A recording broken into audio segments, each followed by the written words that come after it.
আসসালামু আলাইকুম সম্মানিত দর্শক। আমাদের আজকের আলোচনাটি একটি অত্যন্ত স্পর্শকাতর এবং অস্বাভাবিক রাজনৈতিক পরিস্থিতি ঘিরে। আমি জানি আপনারা অনেকেই একটি রায়ের পর গভীরভাবে ভাবছেন দেশের ভবিষ্যৎ ঠিক কোন দিকে মোড় নেবে। প্রশ্নটি এখন আর নিছক রাজনীতির মারপ্যাচের মধ্যে সীমাবদ্ধ নেই, এটি যেন আমাদের পুরো জাতির কপাল রেখা। একটি ট্রাইব্যুনাল থেকে যখন দেশের একজন সাবেক সরকার প্রধানের বিরুদ্ধে মৃত্যুদণ্ডের মতো গুরুদণ্ড ঘোষণা হয়, তখন পুরো রাজনৈতিক অঙ্গনে একটা প্রলয় বয়ে যায়। স্বাভাবিকভাবেই আজ আমরা জানতে চাইছি, এটি কি রাজনৈতিকভাবে চিরতরে তার মৃত্যু ঘোষণা, নাকি একটি সাময়িক পরাজয়ের পর ফিনিক্স পাখির মতো পুনরুত্থানের সূচনা। দেখুন, আমাদের দেশের শান্তিকামী মানুষ সহজে কোনো কঠোরতাকে মেনে নিতে পারে না। একটা সাধারণ মামলা বা জিডি এন্ট্রির প্রভাবও কোনো পরিবার বা কোনো ব্যক্তির উপর বিশাল চাপ সৃষ্টি করে। সেখানে দলীয় প্রধান, সাবেক প্রধানমন্ত্রী এবং আওয়ামী লীগের দীর্ঘদিনের কাণ্ডারির বিরুদ্ধে এমন একটি রায়, এটি আওয়ামী লীগের রাজনীতিতে একটা মারাত্মক নেতিবাচক প্রতিক্রিয়া তৈরি করবেই। আপনি একেবারে কিছুই যদি বিবেচনা না করেন, তবুও এই ক্ষতটি থাকবে। অতীত ইতিহাসে অনেক বিতর্কিত বিষয় আমরা কিন্তু দেখেছি। ধরুন, সেই বাসন্তীর মিথ্যা জাল পোড়ার ছবি, বা ৭৪-এর দুর্ভিক্ষের প্রচার, অথবা শেখ কামালের বিরুদ্ধে অপপ্রচারের মতো ঘটনাগুলো।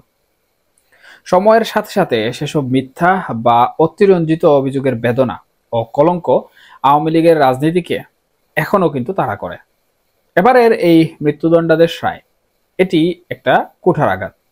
এটি হয়তো ভবিষ্যতে আইনি প্রক্রিয়া কিংবা রাজনৈতিক পট পরিবর্তনে বাতিল হয়ে যেতে পারে, কিন্তু এর বেদনা আওয়ামী লীগের নেতাকর্মীদের মন থেকে অতি সহজে মুছে যাবে না। আমরা দেখেছি 10 ট্রাক অস্ত্র মামলা, 21শে আগস্ট গ্রেনেড হামলা, হাওয়া ভবন বা মিস্টার 10 পাঞ্চ সেটের মতো অভিযোগগুলো যখন বিএনপির নেতাদের সামনে আনা হয়, তখন তাদের মন খারাপ হয়ে যায়।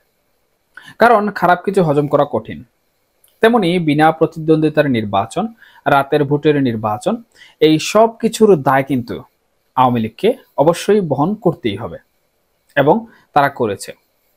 এখন এই রায়, এটি যেন সেই পুরনো সব দায় এবং নতুন একটি মারাত্মক আঘাতের সম্মিলিত রূপ।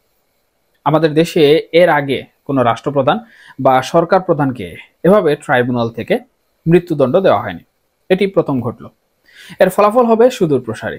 আগামীতে যত বেশি গণতন্ত্রের বাতাস প্রবাহিত হবে, প্রতিপক্ষের হাতে এটি একটি অমোঘ অস্ত্র হয়ে থাকবে। এমনকি কঠোর স্বৈরশাসন আসলেও এই কলঙ্ক দূর করা কঠিন হবে। এটিই হচ্ছে বাস্তবতা। এই পর্যায়ে এসে মন একটু ভারী হয়ে ওঠে। শুধু শেখ হাসিনা কেন, আমাদের দেশের ক্ষমতার মসনদ কেন এত অভিশাপগ্রস্ত? কেন জাতির পিতা বঙ্গবন্ধু শেখ মুজিবুর রহমান সহ তার পরিবারকে নির্মমভাবে মরতে হলো? কেন নিষ্পাপ শিশু শেখ রাসেল নিহত হলো? কেন তার পরিবারের অন্যান্য সদস্যদের প্রাণ দিতে হলো? আবার ধরুন, আরেকজন সামরিক শাসক হুসাইন মোহাম্মদ এরশাদ, তার পরিবারটাও কেন যেন নির্বংশ হলো। তিনি সারাটা জীবন অপমানিত, লাঞ্ছিত হলেন। তার দাম্পত্য জীবন, ঘর সংসার সুখ শান্তি দিল না। আবার শহীদ রাষ্ট্রপতি জিয়াউর রহমান একজন সৎ এবং জনপ্রিয় মানুষ ছিলেন, তাকে কেন নির্মমভাবে মরতে হলো? কেন বেগম খালেদা জিয়াকে তার জীবনের সমস্ত শক্তি শেষ করে দিতে হলো এই কারাগারে? কেন তারেক রহমানকে দেশ ছাড়া হতে হলো? এবং কেন কোকো মারা গেলেন? স্বাধীনতার পর থেকে আমাদের রাজনীতি কেন এমন অভিশপ্ত হয়ে গেল? কেন খন্দকার মুশতাক, খালেদ মুশারফ, ফখরুদ্দিন বা মঈনুদ্দিন কেউ ক্ষমতায় এসে সুস্থভাবে মরতে পারেননি? কেন লোকজনের শ্রদ্ধা ভালোবাসায় অভিষিক্ত হতে পারেননি? জাতি হিসাবে কি আমরা দুর্ভাগা, নাকি আমাদের রাজনীতিবিদরা দুর্ভাগা? এই প্রশ্নটি আমাদের বারবার নিজেদের তাড়া করে। আমরা যারা সাধারণ মানুষ, আমাদের মধ্যেও হয়তো এমন কোনো ত্রুটি আছে যার কারণে বারবার এই ধরনের ট্র্যাজেডি ঘটতে থাকে। এখন মূল প্রশ্নে ফেরা যাক। এই রায়ের পর শেখ হাসিনার রাজনীতি কি ইতি টানবে? তিনি কি বাংলার মসনদে আবার ফিরে আসতে পারবেন, নাকি এখানেই সমাপ্তি? আমাদের ইতিহাস আমাদেরকে জানায় আমাদের দুটি বড় নজির আছে। একটি হলো মুঘল সম্রাট হুমায়ুনের, আরেকজন ইরানের রেজা শাহ পাহলবীর। হুমায়ুন ক্ষমতাচ্যুত হয়েছিলেন, দেশ থেকে বিতাড়িত হয়েছিলেন, তারপর পারস্যের রাজদরবারে আশ্রয় নিয়েছিলেন এবং পরবর্তীতে পারস্য সেনাবাহিনীর সহযোগিতা নিয়ে আবার দিল্লির সিংহাসন উদ্ধার করেছিলেন। অন্যদিকে রেজা শাহ পাহলবী ক্ষমতাচ্যুত হলেন, সারা দুনিয়া তার জন্য বন্ধ হয়ে গেল, কোনো বন্ধু বান্ধব তাকে আশ্রয় দিল না। অবশেষে মধ্যপ্রাচ্যের কোনো একটি হোটেলে তিনি খুব নিষ্ঠুরভাবে মারা গেলেন। এই দুটি উদাহরণের মধ্যে শেখ হাসিনার ক্ষেত্রে কোনটি ঘটতে পারে, এই নিয়েই এখন বড় জল্পনা। আমার কাছে মনে হয় তার জীবনে হুমায়ুনের মতো ঘটনা ঘটার সম্ভাবনা অনেক বেশি। এর বেশ কয়েকটি কারণও কিন্তু আছে। প্রথম কারণ হলো, তিনি যাদের আশ্রয়ে আছেন তারা তাকে ঠিক সেই পারস্যের শাহের মতোই আশ্রয় দিয়েছেন। দ্বিতীয় কারণ, তিনি বিন্দুমাত্র বিশ্বাস বা আস্থা হারাননি। রায়ের আগে বা পরে তিনি খুব স্বাভাবিকভাবে তার কাজকর্ম চালিয়ে যাচ্ছেন। আগের চেয়ে আরো বেশি ব্যস্ত, আরো বেশি যোগাযোগ বাড়িয়েছেন। আর তৃতীয় কারণ, তার নেতাকর্মী এবং সমর্থকদের তৎপরতা। এই রায়ের পর যাদের মনোবল মুটেও ভেঙে যায়নি, বরং তাদের তৎপরতা বহুগুণে বেড়ে গেছে। তারা অনেকটা যুদ্ধংদেহী মনোভাব নিয়ে সামনে এগিয়ে যাচ্ছেন। অন্যদিকে তার যারা প্রতিপক্ষ, তারা হয়তো এই রায়ের পর একটা নৈতিক বিজয়ের প্রত্যাশা করেছিলেন, কিন্তু তারা নিজেদের স্থির রাখতে পারেননি। তারা আওয়ামী লীগের নেতাকর্মীদের উপর নতুন করে অত্যাচার শুরু করেছেন। এরই মধ্যে গত কয়েকদিনের মধ্যে আমরা কিছু ম্যাজিক্যাল ঘটনাও দেখেছি। বাংলাদেশের নিরাপত্তা উপদেষ্টা দিল্লি সফরে গেলেন, অজিত দোভালের সাথে তার বৈঠক হলো। এর মধ্যে আবার চট্টগ্রাম বন্দরের কয়েকটি টার্মিনাল বিদেশিদের হাতে হস্তান্তর করার ব্যাপারে চুক্তি হলো। এই বিষয়টি নিয়ে পুরো চট্টগ্রাম বন্দর উত্তাল হয়ে উঠেছে। একসময় শেখ হাসিনার পক্ষ থেকে প্রচার হতো তার কাছে এটা চাওয়া হচ্ছে, ওটা চাওয়া হচ্ছে, কিন্তু তিনি কোনোটাই দিচ্ছেন না। সেই জিনিসটি এখন মানুষের মুখে মুখে ঘুরছে।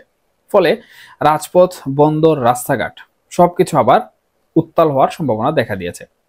এদিকে আমাদের সামনে কি? আমাদের সামনে নির্বাচন। নির্বাচনের সময় যতই ঘনিয়ে আসছে, ততই নির্বাচন হবে কি হবে না এ নিয়ে মানুষের সন্দেহ বাড়ছে। কোনো রাজনৈতিক দলই এখন স্থির অবস্থায় নেই, একে অপরের বিরুদ্ধে নেগোসিয়েশন বা দালালি করার অভিযোগ তুলছে। এই সব মিলিয়ে বলা যায়, শেখ হাসিনার বিরুদ্ধে রায় দেওয়ার পরও আমাদের রাজনৈতিক অঙ্গনে কিন্তু মৌলিক কোনো পরিবর্তন আসেনি। বরঞ্চ রাজনীতিতে নতুন নতুন ইস্যু তৈরি হয়েছে, নতুন অস্থিরতা দেখা দিয়েছে, অবিশ্বাস ও অনিশ্চয়তা এমনভাবে বেড়েছে, মানুষ ধৈর্য হারাচ্ছে। ফলে কখন কার কপাল পুড়বে আর কখন কার কপালে পূর্ণিমার চাঁদ উঠবে, এই বিষয়টি বলা মুশকিল। এ প্রসঙ্গে বলতে গেলে আরেকটি বিষয় টেনে আনতে হয়, সেটি হচ্ছে এই যে বন্দরের বিষয়গুলো, এগুলো নিয়ে কিন্তু ব্যাপক প্রচার প্রচারণা চলছে। মুখ্য যে বিষয়টি সামনে এসেছে সেটি হচ্ছে বিভিন্ন বিশ্লেষক কিংবা বিভিন্ন দলের রাজনৈতিক নেতৃবৃন্দ ইতিমধ্যে কিন্তু অভিযোগ তুলেছেন ডক্টর মোহাম্মদ ইউনূসের বিরুদ্ধে, যে তিনি দেশের স্বার্থকে না দেখে বরঞ্চ বিদেশিদের স্বার্থ দেখছেন। এই যে একটি গুরুত্বপূর্ণ অভিযোগ, এই অভিযোগের কারণে কিন্তু জনগণের মধ্যে আরো ব্যাপক ক্ষোভ সৃষ্টি হয়েছে। এমত অবস্থায় যদি শেখ হাসিনা একটি ফাঁকা আওয়াজও দেন, তাহলে কিন্তু সরকারের যে ভিত রয়েছে সেই ভিত কিন্তু এই নড়বড়ে অবস্থান থেকে আরো বেশি নড়ে যাবে। সুতরাং শেখ হাসিনা বর্তমান যে পরিস্থিতিতে আছেন, সেই পরিস্থিতিতে উনি বিচলিত না হয়ে যেভাবে ওনার রাজনৈতিক কর্মকাণ্ড পরিচালনা করছেন, সেই রাজনৈতিক কর্মকাণ্ড পরিচালনা করার যে পন্থা, সেই পন্থাগুলো দেখে মনে হয় যে শেখ হাসিনার রাজনৈতিক যে কেরিয়ার রয়েছে কিংবা রাজনৈতিক যে প্রজ্ঞা রয়েছে আন্তর্জাতিক এবং অভ্যন্তরীণ রাজনীতির, সেই খেলাগুলোতে এত পরিমাণ তিনি বর্তমান সময়ে পারদর্শিতা দেখাচ্ছেন এবং সেই পারদর্শিতার কারণেই কিন্তু ফিনিক্স পাখির মতো বাংলাদেশের রাজনীতিতে আবারও শেখ হাসিনার আগমন ঘটতে পারে এবং এতে কোনো ধরনের সন্দেহ নেই।